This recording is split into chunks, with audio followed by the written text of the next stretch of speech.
इस मूवी का नाम है guardians of the Galaxy volume 3 2023। Film की शुरुआत होती है एक प्लेनेट सैयारे से जिसका नाम नोवेयर है, जो अब से गार्डियंस का नया हेडक्वार्टर था। यहाँ पर हमें गार्डियंस की सारी ही टीम दिखाई जाती है। इनमें से रॉकेट रैकून एक कमरे में जाता है, तभी दूसरे प्लेनेट से एडम वॉरलॉक वहाँ पर आ जाता है, जो सीधा रॉकेट के कमरे में घुस जाता है क्योंकि वो उसे ही पकड़ने आया था। जैसे ही रॉकेट उसके सामने आया, वो उस पर हमला कर देता है। इस हमले को देखते ही सारे गार्डियंस एकदम अलर्ट हो जाते हैं। जिसके बाद रॉकेट को बचाने के लिए वहाँ पर नेब्यूला आती है। पहले ही वो काफी ताकतवर थी, अब अपने जिस्म में एक हाईटेक मशीन लगाकर, यानी काफी एडवांस मशीन, एडम वॉरलॉक पर हमला कर देती है। लेकिन एडम वॉरलॉक जो बहुत ही ताकतवर था, बड़े ही आसानी से उसके हमले को रोक देता है। दूर फेंककर वो उसे ढेर कर देता है। अब इसके बाद एक एक करके सारे गार्डियंस उस पर हमला करते हैं, लेकिन वो किसी के भी काबू आ ही नहीं रहा था। हालांकि ये उसे उठा कर फेंकते हैं, बहुत पीटते हैं, पर कोई भी उसके आगे टिक नहीं पाता। अभी सारी सूरत हाल देखकर जब रॉकेट अपनी गन उठाता है और उसकी तरफ बढ़ने लगता है, उससे पहले एडम वॉरलॉक उस पर भारी हमला करता है। इतना खतरनाक हमला कि एक ही झटके में रॉकेट काफी जख्मी हो जाता है। ढेर होकर वो भी एक जगह पर गिर गया। इस सब के बावजूद भी नेब्यूला हार नहीं मानती। वो दोबारा उठी,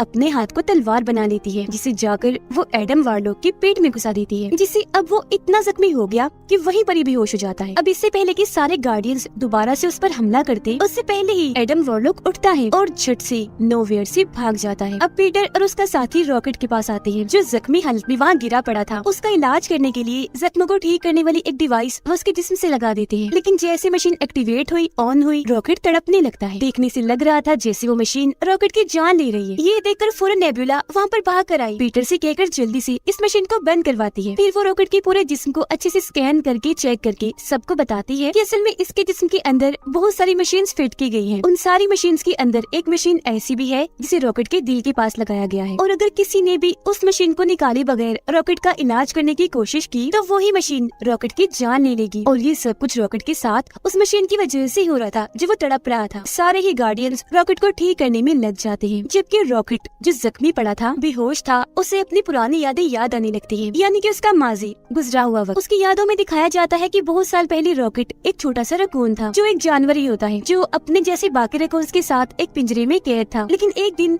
हाई एवोल्यूशनरी वहाँ पर आया, उसने रॉकेट को चुरा लिया, जिसके बाद उस पर एक्सपेरिमेंट किया, जिसके बाद रॉकेट का दिमाग बहुत तेज हो जाता है। उसकी जहानत, उसकी ताकत हाई एवोल्यूशनरी से भी काफी ऊपर चली जाती है। लेकिन जैसे एक्सपेरिमेंट पूरा होता है, बेचारे रॉकेट को दूसरी जेल में डाल दिया जाता है, जहाँ उसके जैसे और भी कई सारे जानवर थे। उन्हें भी यहाँ पर कैद करके लाया गया था एक्सपेरिमेंट करने के लिए। वो 3 जानवर थे जिनकी रॉकेट से दोस्ती हो जाती है। उधर नेब्यूला रॉकेट के पूरे जिस्म को चेक करके ये पता लगवा लेती है कि उसके अंदर जो मशीन्स फिट की गई है उन्हें कहाँ बनाया गया था। तो वो सभी सोचने लगे कि अगर हम उस जगह पर चले जाए जहाँ पर इन मशीन्स को बनाया गया था, तो हो सकता है हम रॉकेट को ठीक कर दे। और फिर अगले ही पल वो वहाँ पर जाने का फैसला करते हैं, जो एक दूसरा प्लेनेट था जिसका नाम ऑर्बोस्कोप था। पीटर अपनी पूरी टीम को तैयार कर लेता है, जबकि अपने 2 साथियों को यहीं पर नोवेयर में ही छोड़कर जाता है और उनसे कहता है कि यहाँ का ख्याल तुम दोनों को रखना है। फौरन बाद बाकी टीम को लेकर पीटर अपने मिशन पर निकल गया। अब हमें दिखाया जाता है हाई इवोल्यूशनरी, जहाँ उसके पास ही एडम वॉरलॉक और उसकी मोम थी। यहाँ एडम वॉरलॉक की मोम हाई इवोल्यूशनरी से कहती है कि मेरा बेटा अभी बहुत छोटा है, यही वजह है कि वो मिशन में फेल हो गया, रॉकेट को नहीं ला पाया। जो बात सुनकर हाई इवोल्यूशनरी काफी गुस्से में आ गया, कहता है कि मुझे कैसे भी करके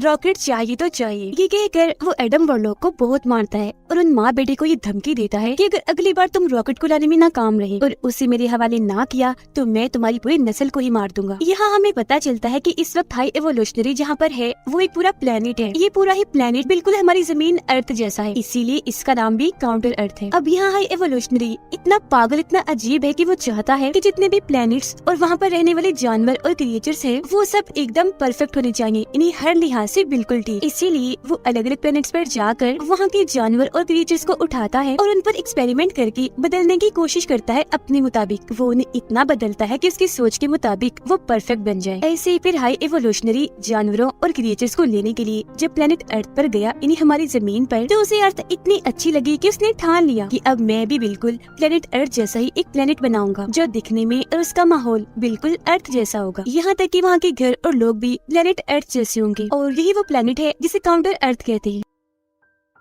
गार्डियंस की टीम अपने शिप में बैठकर ऑर्बोस्कोप के पास पहुंच गई, लेकिन इससे पहले कि वो ऑर्बोस्कोप के अंदर जाते उनकी शिप में कुछ लोग आ जाते हैं, जिनमें से एक होती है गमोरा। यहाँ ये सारे लोग पीटर क्विल और बाकियों को बताते हैं कि हमें यहाँ पर असल में नेबुला ने बुलाया है, क्योंकि उसने हमसे वादा किया है कि वो हमें 1 लाख का इनाम देगी अगर हम उनके साथ चलकर उनकी मदद करेंगे। इसीलिए अब हम भी तुम्हारे मिशन में तुम्हारा साथ देने आए हैं। अब जैसा कि मैंने आपको बताया, रॉकेट बेहोश है। उसकी यादों में माजी में दोबारा से हम देखते हैं कि हाई एवोल्यूशनरी ने अब तक जितनों पर भी एक्सपेरिमेंट किए थे उनमें से सबसे बेस्ट और परफेक्ट रॉकेट ही था, क्योंकि सबकी निस्बत रॉकेट का दिमाग बहुत तेज है। सबसे पहले हाई एवोल्यूशनरी रॉकेट को पकड़कर उसके दिमाग का टेस्ट लेता है, और जब रॉकेट उस टेस्ट को पास कर लेता है तो हाई एवोल्यूशनरी ये समझ गया कि रॉकेट सच में बहुत होशियार स्मार्ट है। जिसके बाद उसने रॉकेट को काउंटर अर्थ दिखाया, जहाँ पर रॉकेट उड़ते हुए रॉकेट को देखकर पूछता है कि ये क्या है, जिस पर हाई एवोल्यूशनरी कहता है कि ये रॉकेट है जो हमेशा हवा में उड़ता है। जिसके बाद वो रॉकेट के दिमाग को और टेस्ट करने के लिए एक लैब में लेकर आया। वो रॉकेट को वहाँ एक चेम्बर दिखाता है और उसकी आंखों के सामने चेम्बर के अंदर एक टर्टल कछुए को डालता है, और अब वो उस कछुए को बदलने की कोशिश करता है। अब वो कछुआ बदल तो जाता है, लेकिन साथ ही वो बहुत ज्यादा अग्रेसिव गुस्से वाला बन जाता है। ये दिखाते हुए हाई एवोल्यूशनरी रॉकेट को कहता है कि मैं इनको बदल तो पा रहा हूँ, वो भी बिल्कुल परफेक्ट, लेकिन मुझे एक बात की समझ नहीं आ रही कि बदलने के बाद ये इतने गुस्से वाले अग्रेसिव क्यों हो जाते हैं, जबकि मैं तो इनको बिल्कुल शांत बनाना चाहता हूँ। ये सुनकर रॉकेट उस चेम्बर मशीन को देखते हुए हाई एवोल्यूशनरी को बताता है कि इस मशीन में एक गड़बड़ है, एक खराबी है। जब चेम्बर मशीन में डालकर उन सबको बदला जाता है तो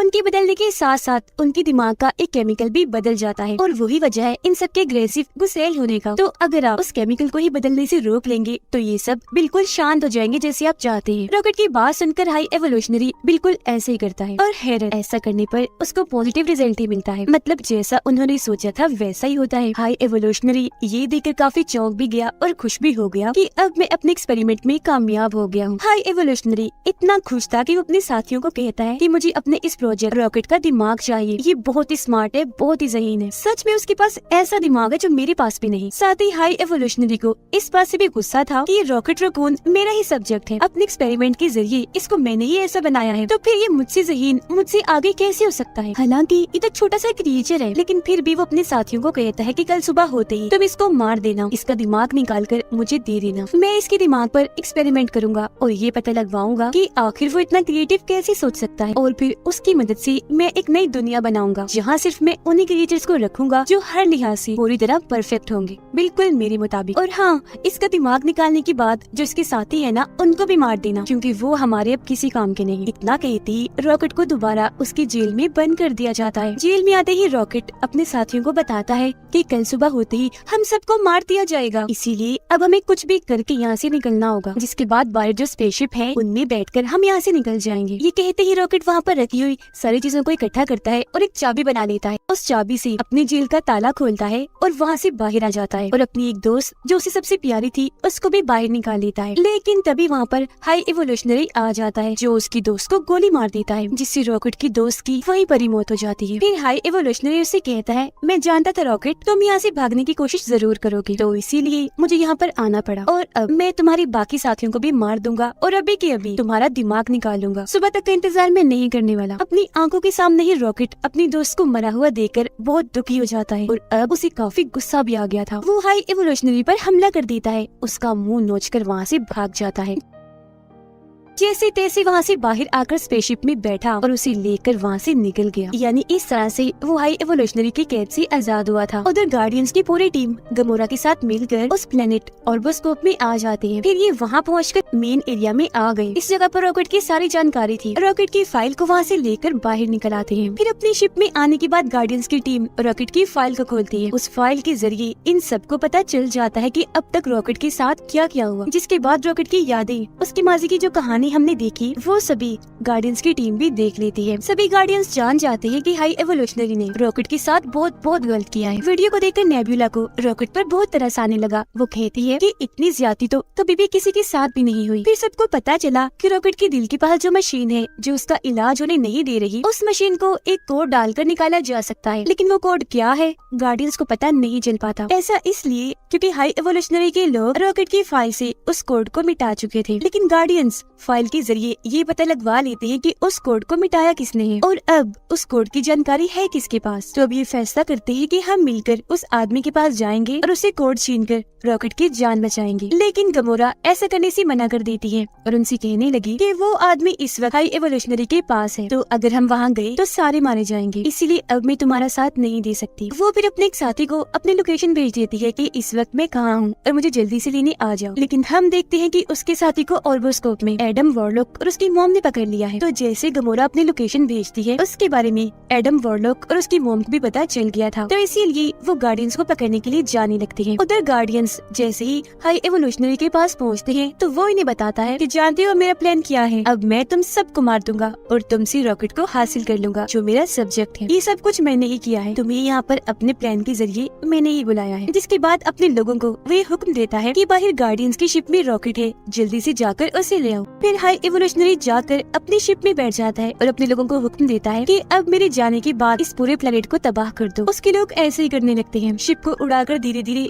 प्लेनेट को तबाह करने लगते हैं। जिससे होता ये है कि वहाँ पर जगह जगह धमाके होने लगते हैं। ये सब होता हुआ देखकर गार्डियंस टीम के दो लोग पीटर और ग्रूट जो वहीं पर थे हाई एवोल्यूशनरी के लोगों से लड़ने लगते हैं। अपने पावरफुल गन से वो उन सभी को शूट करने लगते हैं और उन सब में से उस आदमी को उठा लेते हैं जिसके पास उस मशीन का कोड है जिसके जरिए वो रॉकेट को बचा सकते हैं। अब पीटर के बाकी साथी देखते हैं कि ये पूरा प्लेनेट तबाह हो रहा है जबकि हाई एवोल्यूशनरी अपने शिप को यहाँ से निकलवा रहा है। अब गार्डियंस टीम के उन तीनों मेंबर्स को ये लगता है कि पीटर और ग्रूट अभी भी स्पेसशिप में हैं, तो उन्हें बचाने के लिए वो स्पेसशिप में चले जाते हैं। लेकिन असल में पहले ही पीटर और ग्रूट उस आदमी को लेकर स्पेसशिप से कूद चुके थे। पीटर और ग्रूट सीधा रॉकेट के पास जाते हैं अपने स्पेसशिप में। वो रॉकेट में उस कोड को डाल देते हैं जिससे वो मशीन जो उसके दिल के पास लगी हुई थी वो बंद हो जाती है। पीटर उसके जख्मों का भी इलाज करता है जिससे रॉकेट बिल्कुल ठीक हो जाता है। अब नेब्यूला पीटर से राब्ता करती है और पूछती है कि तुम कहाँ पर हो, तुम्हें बचाने के लिए हम स्पेसशिप में आए थे। पीटर उससे कहता है कि मैं और ग्रूट तो कब से वहाँ से निकल चुके हैं, हम अपने स्पेसशिप में हैं, रॉकेट भी हमारे साथ है जो अब बिल्कुल ठीक है। ये सुनकर बाकी टीम मेंबर्स जल्दी से उस स्पेसशिप से बाहर निकलने की कोशिश करते हैं, लेकिन पहले वहाँ पर हाई एवोल्यूशनरी आकर उन्हें वहाँ कैद कर देता है। गार्डियंस की वो तीनों मेंबर्स कैद होकर देखते हैं कि यहाँ पर बहुत सारे छोटे छोटे क्रिएचर्स और जानवर हैं जिन्हें हाई एवोल्यूशनरी ने यहाँ पर कैद किया हुआ है क्योंकि वो इन पर एक्सपेरिमेंट करने वाला है। ये देखकर वो सब फैसला करते हैं कि अब हम अकेले ही यहाँ से नहीं जाएंगे बल्कि अब हम इन सबको भी आजाद करके अपने साथ ले जाएंगे। पीटर और उसके बाकी साथी हाई एवोल्यूशनरी की स्पेसशिप के लिए निकल जाते हैं अपने बाकी साथियों को बचाने के लिए। पीटर अपने प्लेनेट नोवियर पर राब्ता करता है और अपने साथी को कहता है कि जल्दी से यहाँ पर आ जाओ जहाँ पर मैं तुम्हें कहता हूँ। तब उसका साथी ऐसे करता है जो लोकेशन थी हाई एवोल्यूशनरी के स्पेसशिप के बिल्कुल पास। जिसके बाद पीटर अपने साथियों को लेकर उसकी स्पेसशिप में आ जाता है अपने साथियों को बचाने के लिए। यहाँ पर हम हाई एवोल्यूशनरी, उसके साथी और गार्डियंस ऑफ द गैलेक्सी की टीम के बीच जबरदस्त किस्म की लड़ाई को देख पाते हैं। लेकिन क्योंकि गार्डियंस की टीम ज्यादा बहादुर थी तो बहुत अच्छे से उनका सामना करती है और एक जबरदस्त सी लड़ाई के बाद उन्हें हरा देते हैं और फिर आखिरकार वो हाई एवोल्यूशनरी को भी हरा देते हैं। फिर वो सारे मिलकर रॉकेट को कहते हैं कि अब तुम हाई एवोल्यूशनरी को जल्दी से मार दो, लेकिन रॉकेट ऐसा करने से मना कर देता है। अपनी टीम को कहता है कि मैं इसके जैसा नहीं हूँ, अगर हाई एवोल्यूशनरी ऐसा है तो मैं उसके जैसा नहीं बन सकता। इसी के साथ गार्डियंस की टीम हाई एवोल्यूशनरी की शिप में जितने भी लोग, जानवर, क्रिएचर्स बंदी थी उन सबको आजाद करवा लेते हैं। वो फिर उन सबको भी नोवियर में डाल देते हैं और खुद भी वहीं आ जाते हैं। और ये सब करने में उनका साथ एक डॉग देता है जो पीटर का साथी था, क्योंकि वो अपनी ताकतों का इस्तेमाल करके नोवियर प्लेनेट को हाई एवोल्यूशनरी के स्पेसशिप से जोड़ देता है। लेकिन वो इतनी सारी ताकत लगा चुका था कि बीच में ही उसकी ताकत टूट जाती है, जिससे नोवियर प्लेनेट और हाई एवोल्यूशनरी का स्पेसशिप एक दूसरे से अलग अलग हो जाते हैं। जिससे सारे लोग तो नोवियर प्लेनेट पर आ गए थे, लेकिन पीटर अभी भी हाई एवोल्यूशनरी की स्पेसशिप में था। ये देखकर पीटर काफी घबरा गया। वो एक लंबा सा जंप मारकर कूदकर नोवियर में आने की कोशिश करता है, लेकिन उसके ऐसा करने से वो स्पेस में खुले आसमान में ही लटक जाता है, जहाँ उसकी हालत काफी खराब हो जाती है। ऐसा लग रहा था जैसे वो मरने वाला है। लेकिन उससे पहले ही एडम वॉरलॉक वहाँ पर आया और पीटर को उठाकर नोवियर में ले जाता है, जिससे उसकी जान बच जाती है। जिसके बाद सारे गार्डियंस ये फैसला करते हैं कि अब हम